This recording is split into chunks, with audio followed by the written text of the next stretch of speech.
Hey guys, I've got two new Iranian friends that I meant to tell you about, Fatima and Tahira. We've had a wonderful week here together, we've been working together and we've been getting to know each other, and they both have interesting perspectives, I think, that are again somewhere in the middle between extremism of Pahlavism and Zionism and then a regime stooge, as they call them in the West, because most normal human beings are normal. And they have a range of thoughts and opinions on everything. So, without further ado, I might turn to you first, Fatima. Okay. And you said something earlier on in one of our live streams that was very, very interesting. And I actually had a couple of questions about it. That you said that you felt like you were even propagandized about your own country within your own country. Because I thought that would happen to Iranians in the diaspora. Yeah. But you were saying that actually happened to you as an Iranian here. Yeah, okay, so I'm Gen Z, by the way. Yeah. So for you identify as Gen Z, like, proudly, actually. Yeah. So, because, like, I guess I'm younger, it was super easy for, like, my generation to get, like, completely brainwashed by the propaganda. Yeah. Because, like, we're spending a lot of time on social media, on TikTok, YouTube, Netflix, whatever, And whenever, like, you were spending so much time on those platforms, you will end up being like, I want a more luxury life. I want to have a Ferrari. I want to be able to, like, I don't know, like, have a Chanel blush. Yes, or like, I want a Dior lipstick, but because of the sanctions, like, those things are not really like an option for us. And apart from that, for a very, very, very long time, I was told that you have literally no future in Iran. Yes. Like, if you want to have a high education, if you want to get your master's in English literature, if you want to get your PhD in English literature, got to go. You need to go. Like, you have zero, you're not going to have any future in Iran. So for a very long time, I was like deeply brainwashed by Western propaganda. But after the beginning of the imposed war, I felt like my insights completely changed. I was feeling like, you know what? I don't care about having a Ferrari anymore. I don't care about having a lipstick anymore. And I really want to get rid of this, like, if you want to make it like more simple, I want to be able to fight Zionism, and I really want a better place for my children. Yeah. And like, it seems like there's two different things there in a way, because one is like a capitalist sort of, almost debauched type of thing of, we want lots of stuff. Like, so that's commercialism and individualism. Marketing, exactly. But higher education is a different thing, because, I'm learning the extent to which Iranians, particularly Iranian women, are some of the most well-educated people in the world. Yeah. So how did you, because you're smart, and I assume a lot of your friends are smart and they're well-educated, how did you buy that aspect of propaganda that you maybe just heard it so many times, you were like, maybe we are dumb? How did you buy that? Do you know what I mean? You mean like the education part or like the marketing part? Because you said, like, if you want to get your PhD, you got to go somewhere else. So why can't you get your PhD in Iran when you're so well educated? You know what I mean? Honestly, I'm talking about propagandized Fatima now, Okay, let me tell you something super weird. For us, not going to the university is not an option. Like, we need to get our bachelor degree. Like, if you reach the age of 18 and you go to your parents and tell them that I don't want to go to university, your parents would be like, what the hell? You're gonna have a problem. You're not going to go to the university, then leave. Wow. You need to get your bachelor degree. But honestly, I have no idea why, like, most of us were thinking that way. I suppose if you hear something enough that you just start to believe it, like. Really. So Tahira, what's your sort of version of this journey? Have you had ups and downs in your belief in your own country? Because you spent a lot of time in South Africa, you left early, and then you've spent a lot of time in Ireland. What's the effect of living in other countries and their perspective on Iran? What does that do to your own kind of concept and perspective on your own country? Yeah, so I suppose my experience would be different to Fatima. I am also older than her, but I think it makes you appreciate what you have in Iran. So I always, in every trip that we used to do to Iran, like I used to tell my cousins, friends, like, guys, it's really not that bad here, because you get to experience everything with such a low ceiling, isn't it? It's not that bad. I mean, it's bad. Yeah, but actually, that's quite Irish as well, though. Like, it's actually not that bad. Ford Fáilte, Irish tourism. It's not that bad. Yeah, Sorry. so to come, it's honestly not that bad. But, yeah, you get to appreciate certain things like that you have. And the older you become, you do get to really like focus on certain things like, oh my God, we really do that well, or that's what's missing in the country that I'm living. But, Fatima was right. Like the propaganda is so strong that even though I saw those things, I would still be like, no, but maybe there is a reason. Maybe it is better to go to university elsewhere. Yes. But when I started seeing like, so much of improvement in certain areas in Iran, like us being, probably the leading sort of, scientists when it comes to IVF or other things, in science and technology.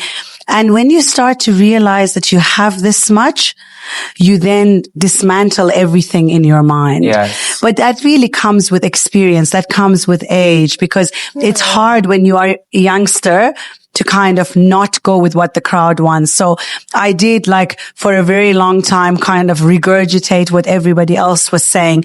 But as I'm growing older, I'm really starting to see the differences. Yes. And I really appreciate the fact that my parents raised me in a way where we still had a lot of contact with Iran, because I regularly meet some of my friends who, they also left Iran when they were very young, but they wouldn't have the same connection that I would. And that's so really because my parents kept saying, we're still going to go back. We have the roots. Like we may have moved out and made that decision, but we have to go back to our roots. Pride in where you're from. Yes, and take pride in where you come. And something I was going to ask you particularly as well is like living in Ireland. So the maybe 2 or 3 Iranian people I know in Cork, when they see me, it's very much like, oh, thank God somebody who understands is in the room with me. Because they do feel like Ireland, they have lots of great things to say about Ireland, but the establishment of Ireland doesn't understand Iran at all. Like, have you had frustrations with people's perspective on you being supportive of your government in its kind of hour of existential need? Yes, especially, when I initially moved to Ireland, like firstly, people don't know anything about Iran. Yeah. Like it's all the things like, I remember actually, before coming to Iran on this trip, there was something missing in my car. I went to get the part from the dealership, and then the guy who was helping me at the counter said to me, look, I'm going to call you whenever I have it. And I said, look, I'm going to be away for the next 2 weeks. I'm traveling to my home country, so if you can email me, that would be great. So he was like, oh, where are you going to? And I said, Iran. And he was absolutely shocked. Like, why would you want to go there? The women are repressed. And I'm like, you're telling me that I'm like, you're telling me that I'm oppressed. Whilst he could see, like, he knows me for a while. He knows where I work and, and obviously we then started a conversation, and I was like, of course, if you are listening to mainstream media, you are going to believe that we are oppressed.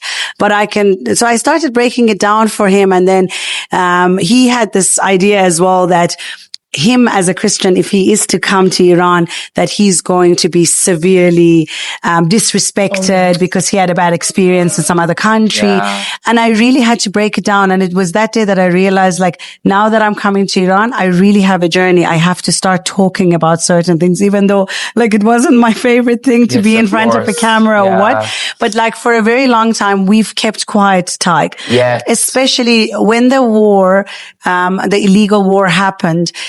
It was then that I realized I was silent for a very long time.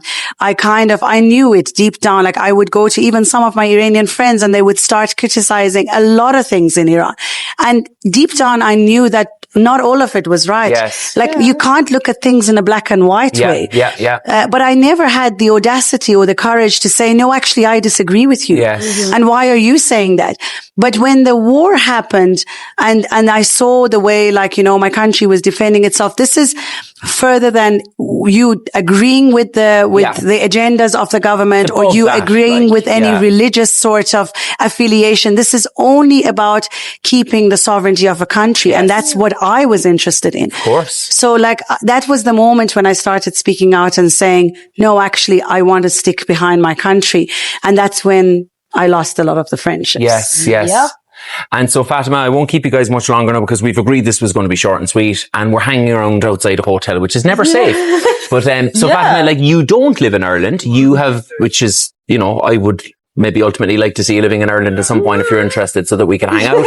But you lived through this illegal immoral war. Yes. So what was it like, I suppose, first of all, in terms of for the average person in the West wouldn't, I don't think, understand the terror. Oh my God. The daily terror of living under bombardment. Yes. But also what happened for you in your perception of your own country, with the degree to which it held its head high and fought these really depraved powers to a negotiating table, or actually I would say fought them to a standstill. I know. Okay, so the first things that like all people around the world are telling us is that do not trust US and Israel. And it's like, you know, we already know that, like, you know, you cannot really rely on their lies. So we already know. And about the imposed war, I'm still traumatized. Of course you are. Even my cat is still traumatized, you know? And like, it was like every day you're living through hell. But at the same time, you know that like there is a meaning behind it. Like they started this war because like we are the last front line. Yeah, you know, absolutely. And we're trying our best to like, not stay silent. And we really want a free world, really want a free Palestine. And we're not talking about like a useless Palestine. Yeah. Like we want them to we want them to have their power back. Yeah. And, I wanted to mention another thing, but I forgot. It'll come back to you, like, it'll come back to you. Give me a second. But, no, give me your thoughts on because I get that sense of you, the pride in your country, you know? Yeah. You know, that must have surely gone to another level in the fact that... Oh, it wasn't like this, actually. I wasn't... Really? No. Oh my God. It was a time that I was just like, God, like, I could have had so many chances of like being born in another country. Like, dear God, why Iran? Wow. You know? But like, literally after the beginning of the imposed war, like, you know that internet was shut down for a very, very long time. And after like, we got back online, I realized that, oh my God, so many people are talking about Iran. Aww. Like, oh my God, like all of a sudden it's not Iran and it's Iran. And so I was very happy. And from that moment, I realized that, now I want to get to know my country. Like now I'm not afraid of telling that we have a deep culture. Yes. And like, now I'm very proud to be an Iranian. That is so beautiful. Yeah. Well, I'm very proud to know you guys and count you as friends at this point, I think. And I have had if it doesn't sound like an inappropriate thing to say on the occasion of a funeral, but I have had some of the most memorable experiences of my life this week. Yeah. So thank you for everything. And I certainly love your country anyway. And I've never had any journey to go on, I don't think so. That's so sweet of you. We have to take you to more places in Iran. But like, I think your support and you just being here means a lot to us. Definitely. Because it dismantles a lot of things in the mind of like the Irish people where you live, or further than that, people who watch your shows and listen to you. It really starts to make a change in their mind. Something as simple, I think, as two extremely likable, well-educated women having a conversation about their country is quite radical. No, it is though, because like the level of kind of misinformation and sort of monstrification of Iran is at that level that, you know, didn't your sister say earlier, or who was it was saying they were, you know, surprised about the attack in Manab because they didn't know that you guys sent your children to school. Yeah, exactly. I mean, like, it's on a level of propaganda I don't think I can kind of get my head around. Like, so you're starting from a very low point. So just having people speak their truth about their country and be really nice human beings is probably quite a radical act, you know? So literally. thank you so much, guys. Thank you. Thank you.